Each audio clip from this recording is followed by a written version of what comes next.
Antes de eu começar, eu queria que você abençoasse a quem você sentir de Deus. Não precisa muita coisa não, só toque no ombro dessa pessoa, declare uma bênção sobre essa vida.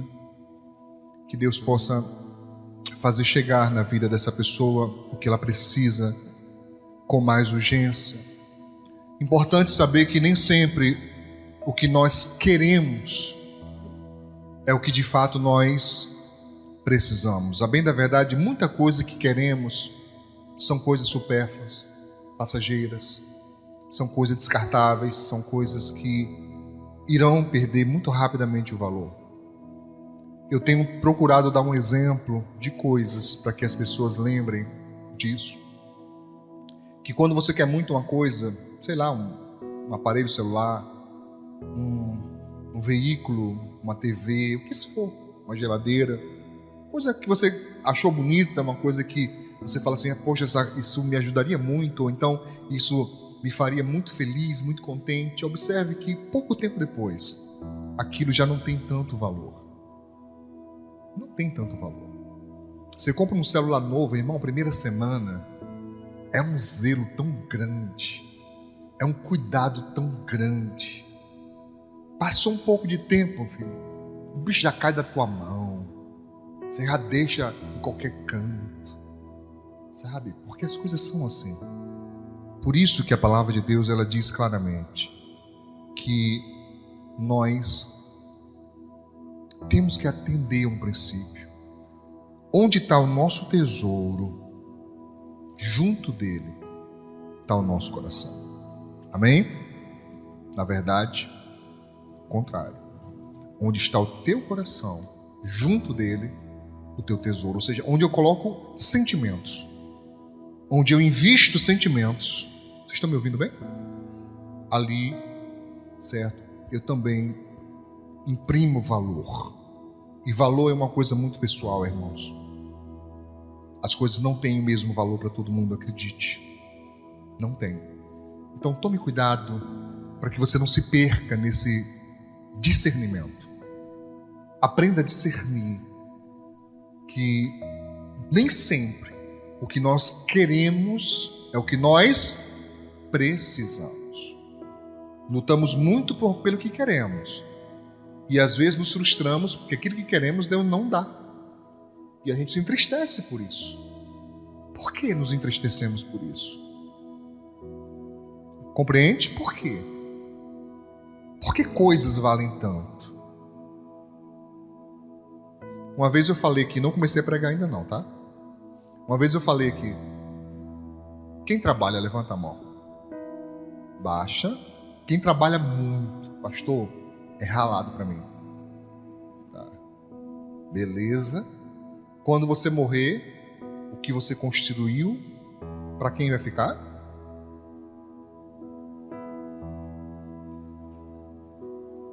Você nem sabe. Você supõe, mas nem sabe se eles vão ficar. Tá? Cadê os maridos? Você pode morrer de trabalhar. Morrer de trabalhar. Literalmente.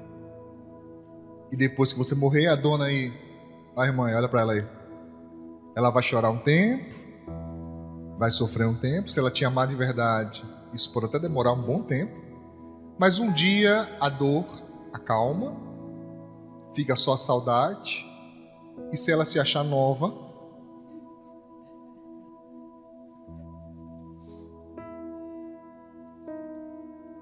outro caboclo vai desfrutar do teu suor.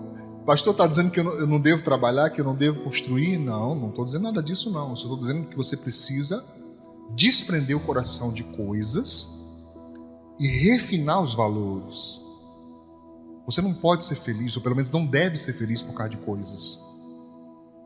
Deveria valer mais para nós, sabe o que, irmãos? Pessoas. Mais do que coisas. Tá? E eu estava observando a minha vida, nem olhando a dos outros não, porque o apóstolo Paulo diz, examine-se o homem a si mesmo. Eu estava me observando tanto que eu empreendo de força e de tempo para semear na vida dos outros. Madrugadas e madrugadas acordado, editando as mensagens. E eu não sei se você viu como é que foi dezembro. Dezembro eu botei para moer, meu irmão. Tá? Eram 6, 7 mensagens por dia. Duvido você me acompanhar. Se você me acompanhar, você vai ter que estar no mesmo ritmo que eu, meu filho. E complicado para algumas pessoas passar madrugada acordado. Entendeu? Estudando. Eu não estou falando só assistir, não, porque para mim não é só assistir. Você leva em consideração o tempo que eu tive que estudar, o tempo que eu tive que preparar a mensagem, o tempo que eu tive que pregar, para depois editar áudio, depois editar vídeo, depois juntar os dois, renderizar, repartir no tempo exato. Porque no dia que você descobrir como é difícil você pegar apenas 60 segundos de uma mensagem para fazer sentido, às vezes eu tenho que fazer cortes milimétricos, porque não está fazendo sentido, eu preciso cortar para juntar e caber ali nos 60 segundos. Difícil. E eu falei, meu Deus, eu estou me matando. Eu falei, peraí, eu vou pisar no freio, eu vou dedicar um pouco mais de tempo para minha família. Por que adianta eu correr tanto, me matar tanto, e as pessoas mais importantes da minha vida, sinto dizer para você, vou falar uma coisa pesada agora, se preparem. Obreiros, se preparem. É pesado, o negócio é pesado. Eu nunca falei isso aqui. Falar hoje. O problema é seu que você veio hoje. Mas sinto te dizer, as pessoas mais importantes da minha vida não são vocês, não. As pessoas mais importantes da minha vida é a minha família. Vocês vêm em segundo lugar. Ali, encostado. Amém? Eu preciso dedicar tempo para eles. Aí eu dei uma parada, pensei, falei, não, gente. E olha que eu nem estou falando de coisas, eu estou falando de semear a palavra. Mas às vezes você corre demais e não vive. Às vezes é momento. Toque em alguém aí. Toque em alguém. Às vezes é o momento exige um tanto mais de esforço. Tem momentos que não tem jeito não, meu amigo. Você vai ter que botar para moer, certo? Ou então a vida te moe. Passa por cima, igual trator esteira. Mas não é para sempre, irmãos. Não pode estar virado assim direto, não. Você tem que sentar um pouco, viver um pouco, sorrir um pouco. Amém? Mas até isso tem que ser feito com cuidado. E é sobre isso que a palavra de Deus nos diz aqui. O viver com cuidado. Repete. Viver com cuidado. Mais uma vez. Viver com cuidado. Diz assim, 2 Samuel, capítulo 11. E aconteceu que, tendo decorrido um ano, no tempo em que os reis saem para a guerra, enviou Davi a Joabe e a seus servos com ele e a todo Israel para que... 2 Samuel 11? Não está assim não? Ah, tá. Se até a Bíblia tivesse... Aí eu ia dizer, não, eu me aposento? Tá tudo certo, né? Amém. Para que destruíssem os filhos de Amon e cercassem Rabá. Porém complicado. Marca esse porém aí, tá? Na memória. Na Bíblia também, marca aí. Porém, Davi ficou em Jerusalém. Vamos analisar isso. Que tempo era esse? Tempo que os reis saíam para a guerra. Claro, a Bíblia descreve isso porque naquela época era assim. Os reis, por exemplo, não costumavam guerrear no inverno. Teria muito mais prejuízo para ambos os exércitos se as guerras fossem travadas durante o frio do inverno. Então tinha um tempo específico. Era um tempo, geralmente, depois da colheita. Por quê? Hein, irmãos? Porque os exércitos precisavam levar mantimento. Então não podia ser e todo mundo com fome. Imagina aí, um bocado de homem com fome, tendo que lutar uns contra os outros. Não ia dar certo. Por isso que a Bíblia diz que há tempo de guerra e tempo de paz. Um tempo específico para cada coisa. Então, no tempo que normalmente, claro que não era uma data também, né, irmão? Olha, no mês tal, dia 15 do mês tal, vai ter guerra. Não era assim, não. Mas era uma média, um tempo médio, onde eles se preparavam para a guerra. A região ali, o clima é muito parecido. Então, dava para eles se programarem em relação a isso. Diz a Bíblia Sagrada que no tempo que os reis saíam para a guerra, o que foi que Davi fez? Ele pegou o homem da sua maior confiança, o seu general de guerra. Alguém tem aí uma pessoa da sua confiança? Quem tem? Levanta a mão. Pastor, eu tenho uma pessoa da minha confiança. Eu não confio em todo mundo, mas eu tenho uma pessoa que já me provou por muitas e muitas vezes que eu posso confiar. A pessoa nunca me defraudou, a pessoa nunca me enganou, a pessoa é uma pessoa de confiança, porque não é uma coisa fácil. Às vezes, pessoas de perto são pessoas que a gente não pode confiar, né? Porque já provaram isso por ações, por atitudes, por escolhas, que são pessoas que não são confiáveis. Temos que conviver, temos que dar, oportunidades, precisamos... Olha para o seu irmão aí. Olha, no olho. Precisamos amar. Eu tenho que amar, pastor? Tem. É obrigatório amar. Da mesma forma que é obrigatório perdoar. Graças a Deus que não é obrigatório conviver. Ou escapatória maravilhosa que Deus nos deu, irmão. Posso amar de longe. Fica lá, vem longe de mim. E eu amo. Quero o seu bem, eu quero que você viva bem, quero que você seja feliz, mas feliz bem longe de mim. Dá para ser assim? Dá. É uma escolha. Não é uma obrigação. Tem gente que convive com quem lhe faz sofrer. Por escolha. Olha para essa pessoa aí. Diga também, ninguém tem nada com isso. Quer sofrer? Sofra. Quero sofrer, pastor. Meu negócio é no chicote. Chulap. Ai. Sofra. É uma escolha. Certo? Engraçado que tem gente que sofre por quem escolheu sofrer. Não, filho. Você tem que ter juízo. Por mais que doa em você, você tem que entender dentro do seu coração, dentro da sua alma, que tem pessoas que fazem a escolha mais louca da vida, que é escolher sofrer. Mas escolhe sofrer. Fazer o quê? Só nos resta orar. Só nos resta interceder a Deus. Mas você não pode sofrer junto, né? Você pode, mas não deve.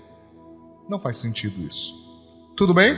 Tempo que os reis vão para a guerra. O que Davi faz? Envia outro no seu lugar. Eu sempre digo, irmãos, existem guerras que são suas. Guerras que não deveriam nunca ser terceirizadas. Não significa deixar de pedir ajuda. Tem pessoas que são orgulhosas. Certo? Pessoas são orgulhosas, meu irmão. Sofre, rala, se acaba, mas não pede ajuda. Alguns, timidez, é verdade. Existem alguns que são tímidos. É a vergonha que não deixa a pessoa pedir ajuda. Existe essa possibilidade. Mas a grande maioria não pede ajuda por orgulho, por não querer admitir a situação de calamidade que está vivendo. Mas pastor, eu não tenho que admitir, eu tenho que ter fé. Sim, querido, são coisas distintas. Admitir no sentido de assumir a derrota, de dar crédito à derrota, certo? De se declarar, autodeclarar derrotado, não, está errado. A nossa fé não permite isso. A gente pode estar na fornalha de fogo, mas dentro da fornalha tem que estar crendo. Tem que estar acreditando. Está no deserto, acreditando. Está no mar vermelho, acreditando. Não importa. Amém? Mas isso não significa deixar de reconhecer o momento difícil. É preciso reconhecer o momento difícil. Porque senão sua fé fica meio perturbada. Você fica numa vida dúbia, dupla, esquisita, estranha. Você entende a diferença, irmãos? O que está dizendo, pastor? Que a minha inteligência, a sua inteligência, deve agir para analisar o momento e dizer, cara, não está legal. Você lembra quando eu preguei sobre Davi? No momento difícil, no momento que ele estava fugindo e que não tinha mais ninguém que ajudasse, Davi vai para a terra dos filisteus e diz a Bíblia que Davi se faz de doido, de louco. Ele deixa eu sempre me engancho aqui, irmão, a baba descer na barba, certo? Descer mesmo, ele deixava escorrer a baba pela barba, certo? E fazia, né, doidice, munganga. Davi, irmãos, imagina se você conhecesse o rei Davi, o grande guerreiro de Israel, o homem que derrotou Golias, depois tu olha, tá ele lá fazendo macaquice. Você diz, que miséria é essa aí? Que é isso, pelo amor de Deus? Era Davi tentando não morrer. Isso é a pessoa que é o quê? Inteligente. Meu irmão, o negócio tá ruim para mim aqui. O negócio não tá favorável para mim, não. Então vou ficar na minha. Né? Como diz aí o diácono Juninho, vou na maciota. Vou aqui, como diz o pastor Manuel, ficar ligeiro. Você vê que é coisa distintas que diz a mesma coisa, né? Não é? Vou com calma aqui, porque o negócio não tá fácil para mim. Vou ficar na minha aqui, bem quietinho. Vou nem deixar que me percebam. Para poder passar esse momento. Significa falta de fé? Não, significa inteligência. Mas enquanto está no momento difícil, continua o quê? Lutando. Amém? Só que Davi, o que faz? Deixa o outro ir. E ele, com o tempo livre que estava, ficou em casa. E esse é o perigo. Ô irmãs, por favor, só as que podem, mexer um pouquinho no braço dele, certo? Se você tiver uma certa intimidade, dá um beliscãozinho de leve, assim, só para ele acordar. Isso. Mexe um pouquinho aí. Diga, fica atento aí, santo. Fica atento. Fica atento. Diz o texto, verso 2. E aconteceu, à hora da tarde, que Davi se levantou do seu leito. Olha que hora ele levantou. Que hora? De tarde. Né? É alguém que está tão acostumado àquela vida corrida, agitada, e pensa assim, vou tirar o dia de folga hoje. Vou deitar um pouquinho. Irmãos, eu não costumo dormir durante o dia. Pode perguntar à minha esposa. É estranho para mim. Se eu der um cochilo de tarde, eu fico mais enfadado. Porque eu nem mato o sono, nem descanso direito. Negócio esquisito. Hoje eu falei assim, vou tirar assim uma meia horazinho um cochilo. Quando eu tô fechando o olho, escuto um grito. Ai, socorro, pelo amor de Deus. Desço eu correndo, imaginando, fala, meu Deus, o Pit Monster arrancou o braço da menina. Quando eu fui lá, não era. Caiu algum bicho dentro da rede. E a mãe ainda desconfia que nem bicho era as próprias tranças. Eu falei assim, isso é sinal. Eu vou ficar acordado. Não vale a pena, não. Quase que eu tossi o pé de novo, o pé inchou quando ele se correndo. Eu digo, Deus é mais. Então, às vezes não vale a pena esse negócio de ficar deitado, não. É melhor estar agindo mesmo. Tá? Mas algumas pessoas precisam, eu reconheço que algumas pessoas precisam. Às vezes, esses 15 minutinhos para algumas pessoas é suficiente. 20 minutos a pessoa recupera, está esperta, como se ela tivesse acabado de acordar do dia, da noite, né? Está esperta, a pessoa está pronta de novo para outra guerra, né? Eu sou do outro time, certo? Eu fico parece que eu tô meio zonzo, assim, negócio meio esquisito. É tanto que eu nem faço isso para dirigir. Quando eu viajo, o pessoal fala assim, pastor, tira um cochilinho ali e vai dirigir. Eu digo, Deus me livre. Se eu for tirar um cochilinho quando acordar, fica tonto. É arriscado eu cochilar na estrada. Eu prefiro tirar direto. Amém? E o que ele fez? Diz o texto. Se levantou e andava passeando no terraço da casa real. Nitidamente, Davi estava sem saber o que fazer. Tá de bobeira. aí, ocioso, foi passear, diz o texto, e viu do terraço a uma mulher que se estava lavando, ou seja, tomando banho, e era esta mulher muito formosa à vista. Eu vou parar aqui porque você já sabe o final da desgraça. Eu queria te perguntar uma coisa, eu queria que você pensasse comigo. Se Davi soubesse o quanto lhe custaria esse dia, esse único dia em que ele deixou de ir, porque não era tempo dos generais irem para a guerra, não era tempo apenas dos soldados irem para a guerra.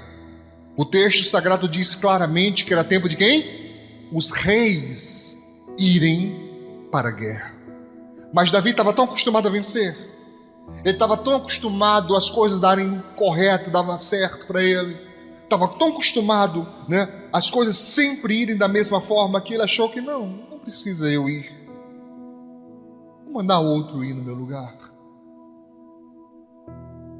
E nenhum problema, irmãos, em tirar um dia para descansar, nenhum problema. De fato, os guerreiros dele davam conta. De fato, os guerreiros dele se tornaram melhores do que ele. Se você ler o texto bíblico, você vai ver que claramente os valentes de Davi superaram ele muito em relação à destreza na guerra.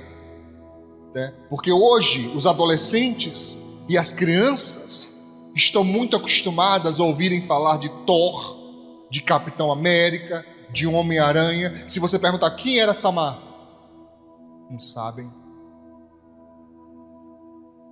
Não sabem. Faz nem ideia do que eu estou falando. E foi um grande herói. Um cara sozinho, que com uma lança na mão, vence mais de 200. Sozinho. Aí o pessoal fica venerando vikings. Os vikings eram guerreirão. Não sei quem. Tudo fantasia. Os da Bíblia foram reais e são considerados fantasiosos. Esses são heróis que não são nem conhecidos pela maioria dos cristãos. Pergunta para o teu irmão, quem foi Samar?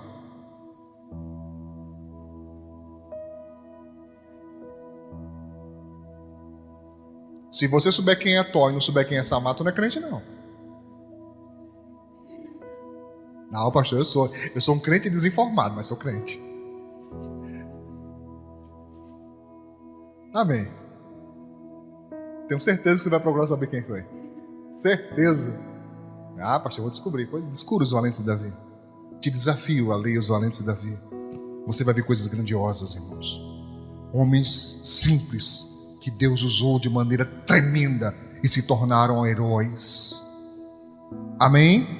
Pouco honrados, é verdade. Pouco exaltados, é verdade. Pouco reconhecidos, mas heróis. Eles davam conta. Mas não se trata disso, irmãos. E o problema nem é tirar um dia de folga. Eu estou insistindo nisso. Mas não é problema tirar um dia de folga. É o que você faz com esse dia de folga. Por favor, me ajude segurando na mão do seu irmão. E eu quero que você pergunte para essa pessoa: o que você faz quando as pessoas não estão vendo?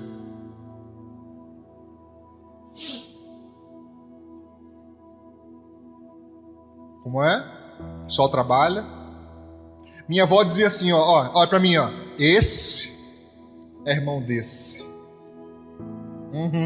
Só trabalha, né? Que assim seja. Deus abençoe que assim seja. Eu não estou lá, não posso dizer que não. Mas é difícil. O que você faz quando as pessoas não estão vendo? Geralmente as pessoas, quando vão errar, fazem isso.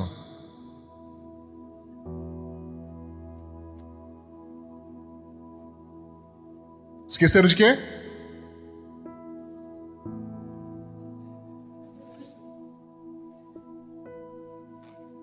Se crescem em Deus de verdade.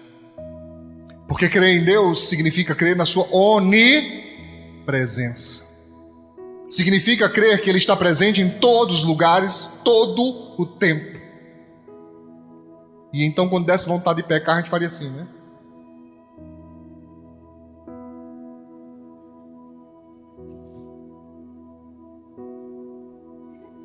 Desculpe.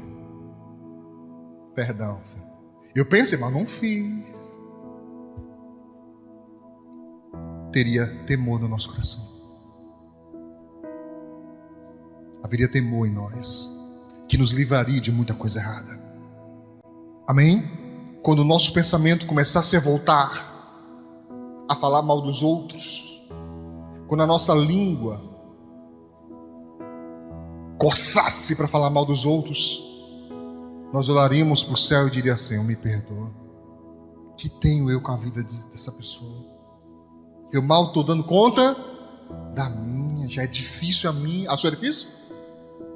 A sua é difícil? Cadê? A sua é difícil? Toda vida que alguém vem com um negócio de comentar da vida ali, eu falo assim: e eu com isso? E eu com isso? Eu tenho nada com isso não. Tá difícil dar conta da minha, irmão. Estou pedindo misericórdia a Deus, Senhor, misericórdia.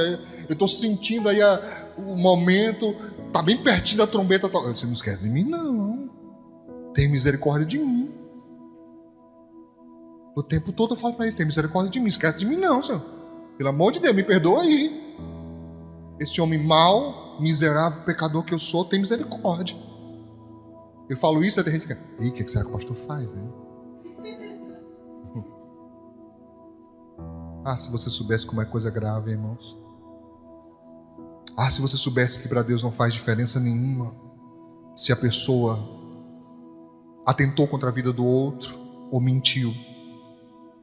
Você ouviu o que eu falei? Ouviu o que eu disse? Para Deus, tanto faz. É, pastor? É. Mentira, homicídio, para Deus é a mesma coisa. A única diferença é que existem pecados que aceleram o dia da morte, mas no julgamento final dá no mesmo. E tem gente que mente, irmão, que nem sente. Mente que nem sente.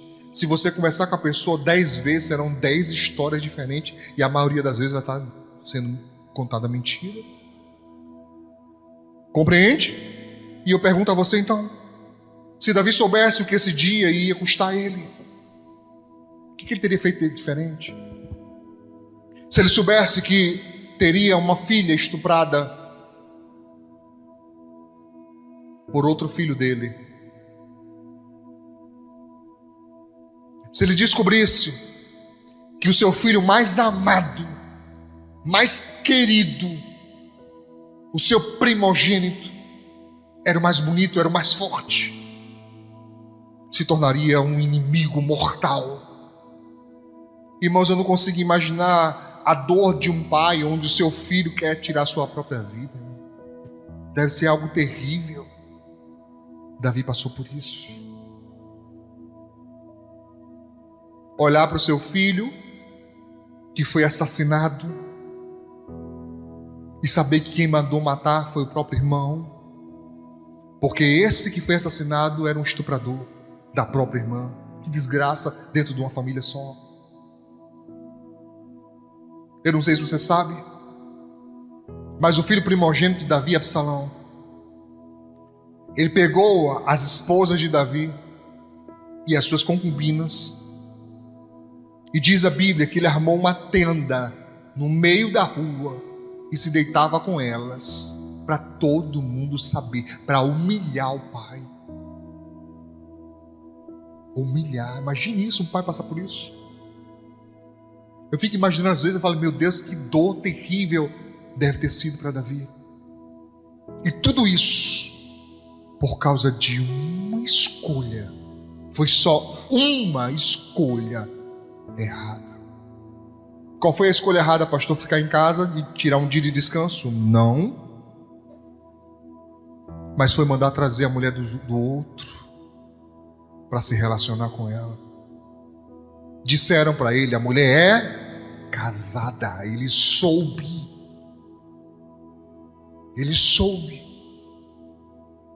Davi se torna um adúltero e um homicida, porque mandou matar o marido da mulher para ficar com ela. E Deus disse: nunca mais a espada se apartará da tua casa. Se você ler a história da genealogia de Davi, você vai ver que seus descendentes se dividiram em 2 ramos. E alguns deles foram homens terríveis, malignos,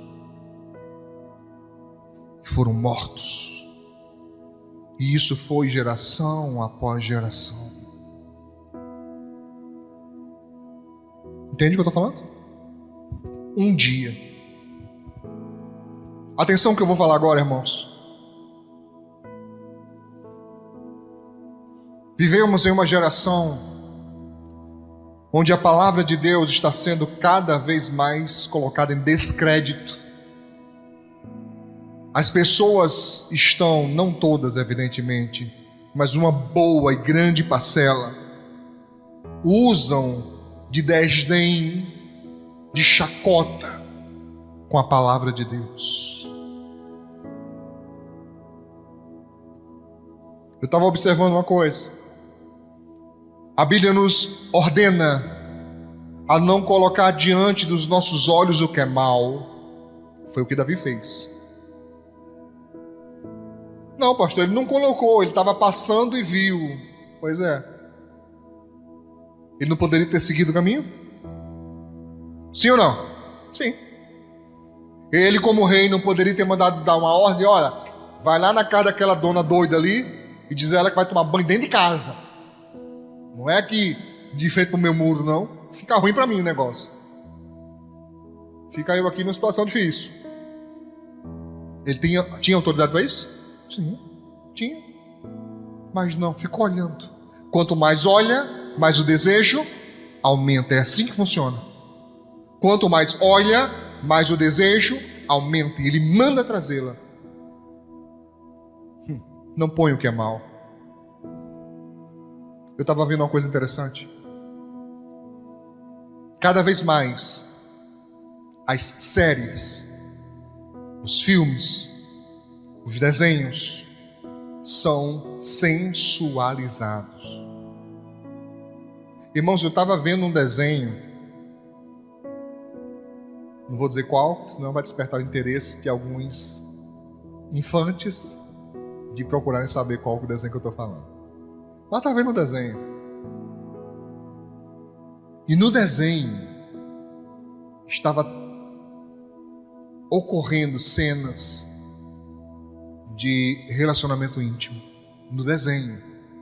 Eu falei, como? Para tudo. Como é? Quase explícito. Quase. Faltando pouca coisa, escondendo só um detalhezinho ali. Eu falei, meu Deus, olha que nível está isso. Quem tem crianças e adolescentes em casa? Levanta alta a mão. Se eles passarem horas e horas com o celular na mão vendo filmes, desenhos e uma coisinha chamada animes, acredite, o que vai ficar animado é as partes abaixo do umbigo. Vai ficar animado. Hoje, os games ensinam as nossas crianças e adolescentes que as coisas que a Bíblia proíbe é normal. Eu estava vendo, engraçado, um game eu não posso dizer nomes para não me causar problemas. Eu imagino que você entenda. Mas era um game de feitiçaria, onde o jogador, para jogar e ganhar, precisa lançar feitiços. Eu perguntei para uma pessoa, e isso aí? Isso é só uma brincadeira, isso não é de verdade não. Mas está falando feitiços, imitando a pessoa que joga feitiço. Quer dizer para mim que isso não abre portas para o mal entrar? Eu acredito que abre. Mas é isso que está acontecendo, certo? Nos filmes, nos desenhos. Então o problema não é você tirar um dia para ficar em casa, não é um dia de descanso para assistir um filme, uma série. Eu assisto bastante coisa. Quem não sabe, eu sou nerd, viu, irmão? O que é nerd, pastor? É quem gosta muito de coisa de tecnologia, que gosta muito de coisa de filmes, de desenho. Desde pequenininho que eu sou assim. Mas eu separo uma coisa da outra. Como é que se separa uma coisa da outra, pastor? Quando eu percebo, isso aqui vai me colocar em risco. Eu falo, não, vou para outro. Chega, não, vou para outro. Eu estou brincando, pastor. Videogame. Um dos jogos que eu estava vendo o pessoal brincando é um jogo que você ganha pontos por passar sinal vermelho. Você ganha pontos se você atropelar alguém na calçada. Estou falando a verdade, não estou brincando com você, nem exagerando. Existe isso. Quanto mais você é doido, quanto mais você é desvairado, quanto mais você é perturbado no jogo, mais você ganha. Isso gera prazer no jogador. Aí você quer dizer para mim que isso não vai influenciar no caráter dessa pessoa? Vai influenciar. Vai. Disseram para mim assim, não pastor, mas é porque aí a pessoa descarrega a adrenalina, descarrega as frustrações, e o cérebro aprende que aquilo é prazeroso.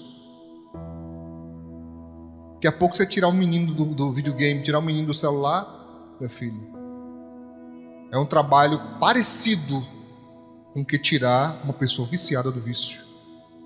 Pode observar, vai ficar irritado, vai ficar nervoso, vai ficar... O que é isso, pastor? Vício. O nome disso é vício. A pessoa não suporta. Se você tirar dela uma semana, ela só volta a correr doido.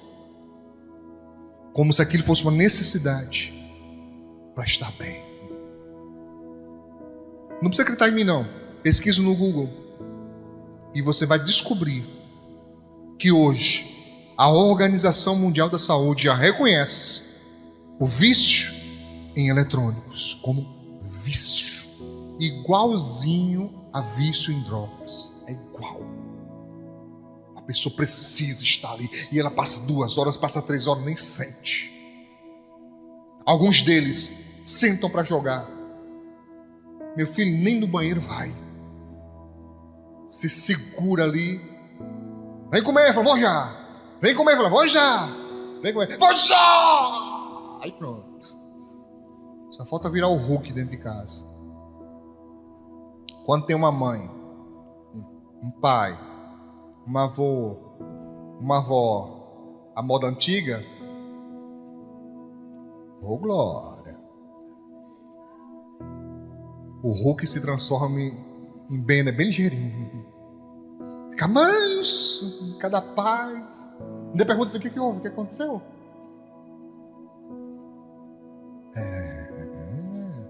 Você está me entendendo? Sim? Eu estou vendo uma turma tão desanimada.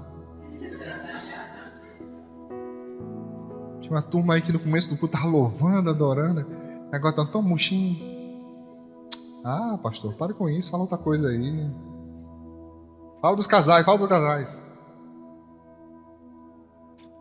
Um dia é suficiente para muita coisa dar errada no futuro. Faça boas escolhas.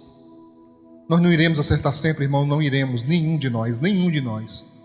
Por mais santo que você seja, por mais sábio que você seja, em algum momento você vai cometer alguma falha.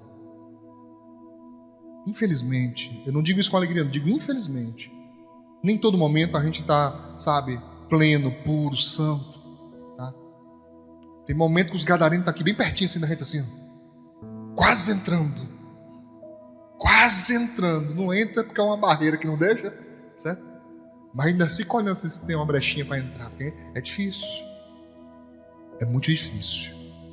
É complicado. Ser cristão é difícil. Ser da paz é muito difícil. Somos tentados muitas e muitas vezes. As pessoas tentam roubar a nossa paz, as pessoas tentam tirar o nosso equilíbrio o tempo todo. Mas é importantíssimo que você entenda que a escolha continua sendo sua. Então diga a Deus: Senhor, ilumina minha mente, unge os meus olhos para que eu perceba o perigo.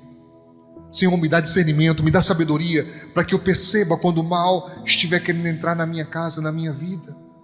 Que eu não seja desses que diga: ah, mas é só um joguinho, ah, mas é só um filmezinho, ah, mas é só uma sériezinha, ah, é só uma brincadeira. Vou falar uma coisa pesada hoje, vou estragar a infância de muita gente agora. Espero que você me perdoe depois.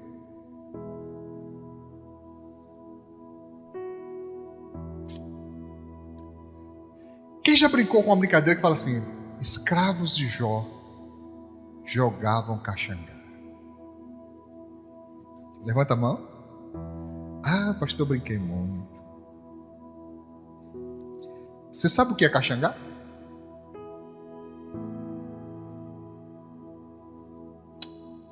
Segura. Caxangá tem outras variações, mas historicamente é uma dança sensual, onde os jogadores, os dançantes, tocavam suas genitálias uns nos outros, roçando um no outro. Agora complete a música. Vai?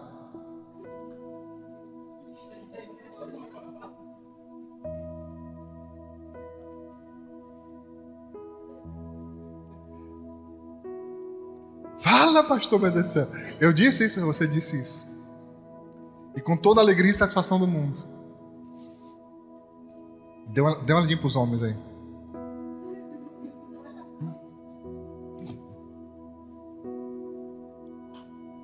Mas, pastor, é uma coisa tão inocente. É? Parece ser, né? Mas tem muita coisa, irmãos, que a gente nem liga, que a gente nem procura saber o que é, de onde vem, o que significa isso. Pra você ter ideia, o povo de Israel sempre procurava colocar o nome dos seus filhos mediante uma característica.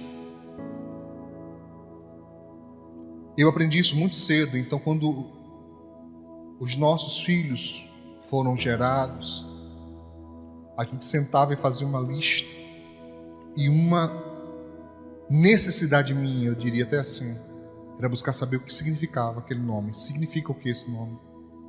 O que ele quer dizer?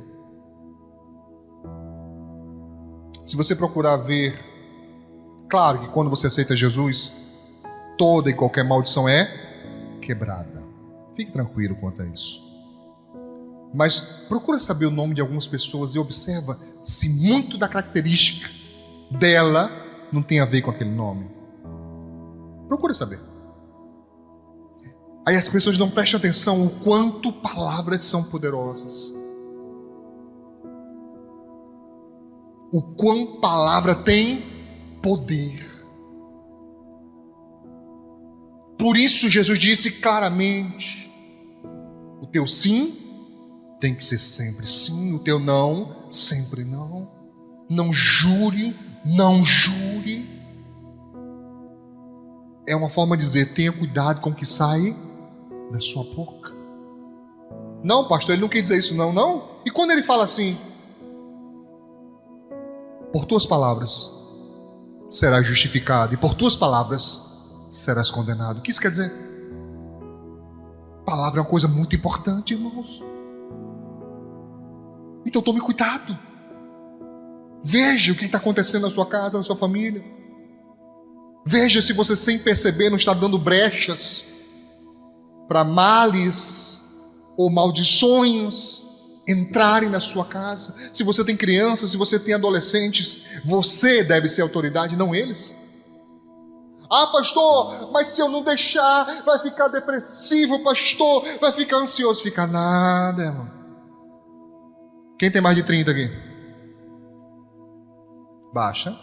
Mais de 40? Beleza. Pessoal de 30 e 40 para cima. Pra cá todo mundo. Quando você era criança, você ouviu falar de criança com depressão? Criança com crise de ansiedade?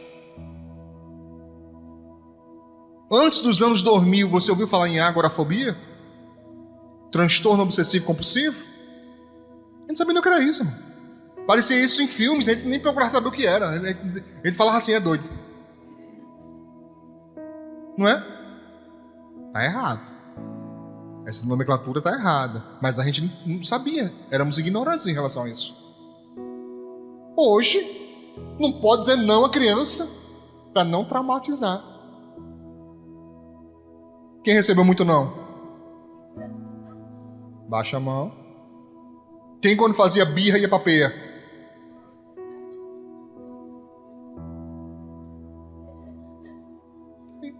Se você está ansioso hoje, se você está preocupado hoje, com certeza é pelas coisas de hoje. Não pelo que você passou no passado. Claro, pode ter alguém que foi traumatizado no passado, claro que sim. Não estou negando isso. Atenção, eu não estou dizendo que ninguém pode ser traumatizado na infância. Não estou dizendo isso. Estou falando que uma grande maioria não carrega traumas do passado. Uma grande maioria não tem. Tem das coisas de hoje. Não do passado. Por quê? Porque nós tínhamos vida. Vida. Quem jogava peão? Pipa. Aqui chama bila, biloca ou gude? Biloca. Biloca. Jogava biloca? Jogava. Muito bem. Polícia ladrão? Muito bem. Como é o nome daquele que a gente fazia um cuscuzinho com areia e botava um palitinho? Cuscuzinho. Ah, o nome era esse mesmo. Pois é. O último que derrubava, meu filho. A peia comia, ninguém aliviava e acabou-se. Não corra não pro poste para ver. Entende? Pois é. Rolimã. Tá? Carne de lata eu fazia muito. Também. Entendeu? A gente tinha vida. Certo? A gente pisava o pé no chão. Eu não, que não gosto de areia, mas a maioria assim, pisava o pé no chão, né? Chamboque dos dedos, só vivia arrancando. Quem gritou muito com metiolate? Metiolate nos dedos. Tá? Pois é. Hoje nem o metiolate arde mais, irmão. Nem o metiolate arde mais. Entendeu? Eu lembro muito. Bicho de pé. Eu não sei como é o nome daquele negócio que eles botavam que espumava. Como é o nome? Tá? Detefon? Valei-me, Jeová. Papiolho? Detefon? Isso. E os meninos sobreviveram? E saudável? Amém. Bom, já na minha família não botava detefone na cabeça, não. Botava uns pozinhos. Enfim, e um pente fino. Eu não sei o que é, Alex. Tanto eu como meu pai, piolho nunca pegava na gente. Nunca, nunca. Meu pai botava assim. E o bicho corria.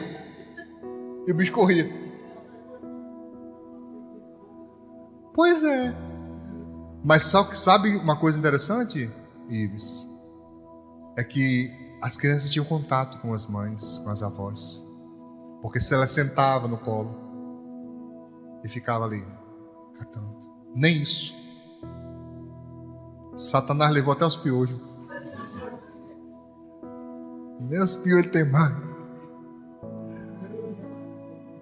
Não temos mais relação, irmãos. Quem é a amizade dos meninos? É nos games. Gente lá, Deus sabe da onde. Alguns deles nem crianças são. Você sabia disso, né? Que alguns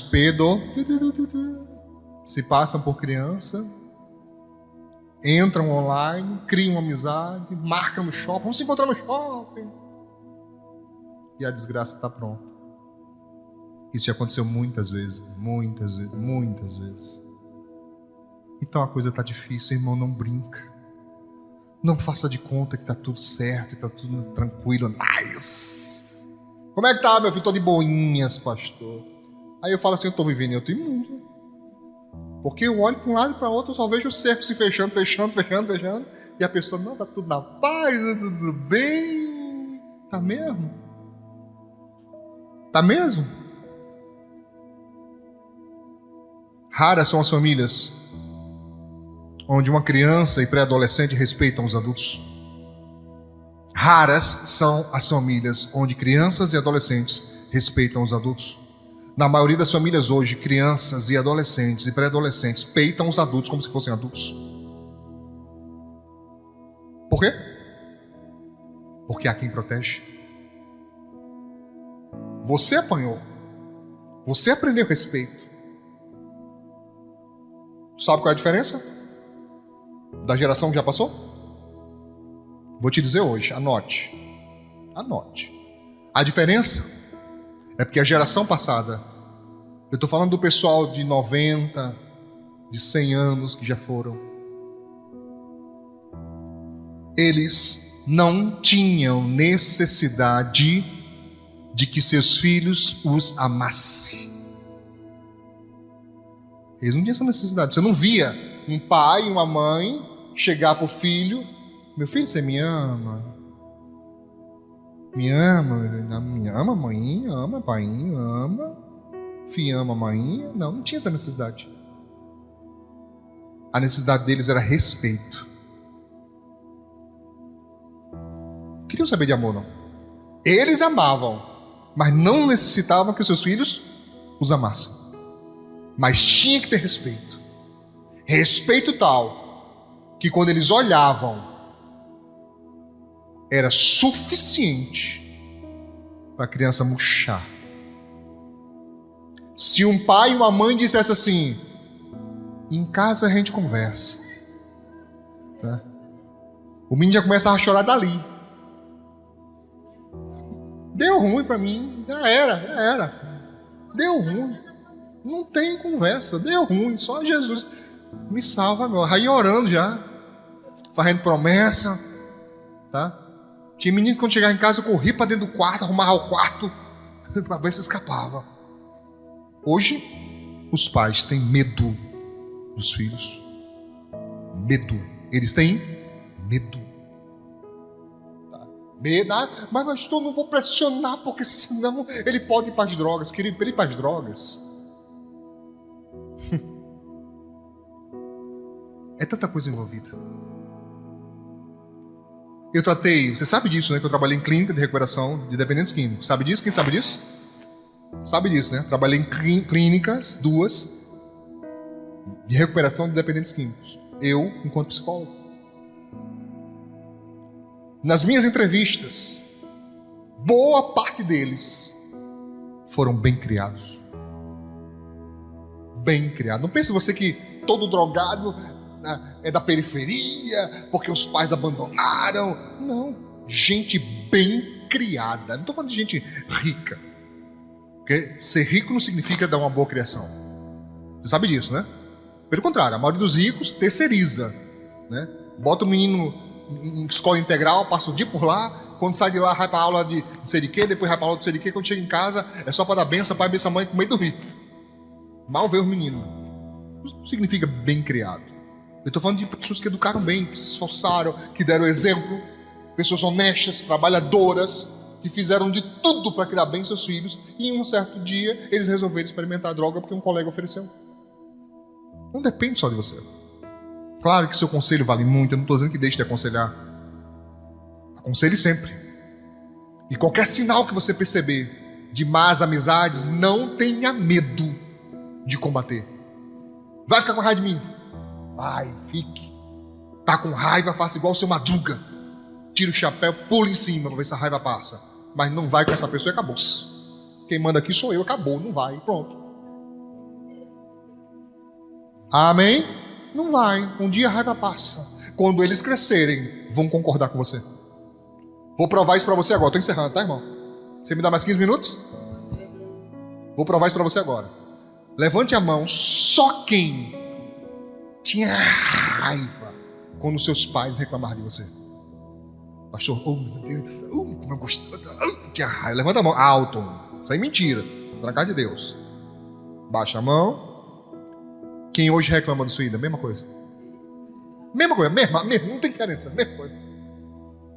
Reclama até mais. Até mais. Hoje você concorda com seus pais, eles tinham razão. Por que hoje você concorda? Porque hoje chegou a experiência que eles não têm. Então, é importante, igreja, colocar ordem na sua casa. Colocar ordem na sua casa, na sua família. Hoje eu tenho 3 filhos que já passaram dos 18 anos. Eu assumi uma regra para mim: até 18 anos vai fazer o que eu mando. Vai fazer o que eu mando. Acabou-se. E foi duro, irmão. Foi duro. Foi difícil. Completou 18 anos. Para os 3 eu cheguei e falei: agora é com você. A minha obrigação eu fiz. Até os 18 anos foi do jeito que Deus me ensinou. Eu ensinei para vocês. Agora, a partir de agora, você responde diante de Deus. A minha função agora é aconselhar. Eu não tenho mais poder de determinar a sua vida. Porque diante da lei dos homens, da lei de Deus, você agora é responsável por si mesmo. Amém? E assim eu fiz. Mas se você tem um que não tem 18 anos, tome jeito, você, e ponha ordem na sua casa. Ponha ordem. Pastor, eu tenho que bater? Não necessariamente. Às vezes sim. O que eu não concordo? Espancamento. Chega um menino com o braço quebrado, com o olho roxo, costela torada. Aí você merece cadeia. Ouviu o que eu falei? Que eu falei bem rápido, mas vou falar devagar. Aí você merece cadeia. Se espanca.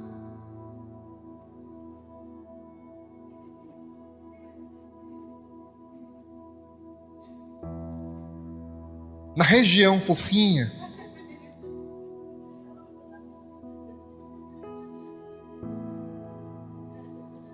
você mira assim, sabe? Pastor, não diz isso não, pastor, porque a psicologia é contra. Pois é, problema deles, tá? Problema deles. Não pode a lei. Não pode a lei. Mas quando eles estão dando trabalho, ninguém da lei vem ajudar. E os que dão trabalho e não apanham em casa, apanharão na rua. Pode ter certeza disso. Os que dão trabalho e não apanham em casa, apanharão na rua. E querido, na rua ninguém... Não, deixa eu escolher aqui que é para não ficar marcado. É o contrário, eles escolhem onde vai ficar marcado, tá? Que é para todo mundo ver que é um chibata que não vale nada. Em casa a mãe bota no colo. Irmão, tem mãe, tem pai que dá uma lapada e chora. Dando um menino chorando, a pessoa chora também. Chora também junto. É para você aprender. Ai. Chora junto. Na rua, eles vão pisar na cabeça. Eles vão dar chute nas costelas. Pastor, é uma coisa ou outra? Não. Existe a terceira via. Qual é? Obediência. O filho que obedece tem que ser honrado. Mas por que alguns filhos acham que não vale a pena ser obediente? Porque nunca ninguém reconhece. É só cobrança e grito e maus tratos. E vocês achavam que eu não ia falar de vocês também não, é? Gritos e maus tratos. Nunca. Mas pastor, é a obrigação dele fazer. Também é a obrigação do garçom lhe servir. E você diz obrigado. Também a obrigação do vendedor lhe atender bem e você diz obrigado. Não cai o braço não e nem a língua, irmão, dizer obrigado. Obrigado, meu filho. Deus abençoe, muito obrigado. Engraçado que tem gente que coa o mosquito e engole o camelo. Tá claro isso, irmãos? Tá claro isso? Coloque em ordem as coisas. Coloque em ordem. Acredito eu que eles vão um dia reconhecer o que você faz e vão te amar. Não tenha medo de perder seus filhos botando ordem na sua casa. Não tenha medo. A revolta deles hoje é um misto. Atenção, viu, jovens, crianças e adolescentes, vou revelar um segredo de vocês. A revolta deles hoje é um misto, uma mistura de preguiça com insensatez. Jovem geme de preguiça. Pode ver. Fulano, vem mais. Esse gemido é de preguiça. Tem desse que chega a chorar, irmão. Você fala assim, vai botar o lixo pra fora. Fica chorando, botar o lixo pra fora. Geme de preguiça. Geme de preguiça. Se você incentivar isso, você está sendo uma pessoa ruim. Está sendo uma pessoa má. Porque você está apoiando uma coisa errada. E não faça isso. Nunca faça isso. Claro, não explore a criança. Criança tem que ser criança. Criança tem que brincar. Criança tem que se divertir. Criança tem que ter estudo. Mas também tem que ter obrigação.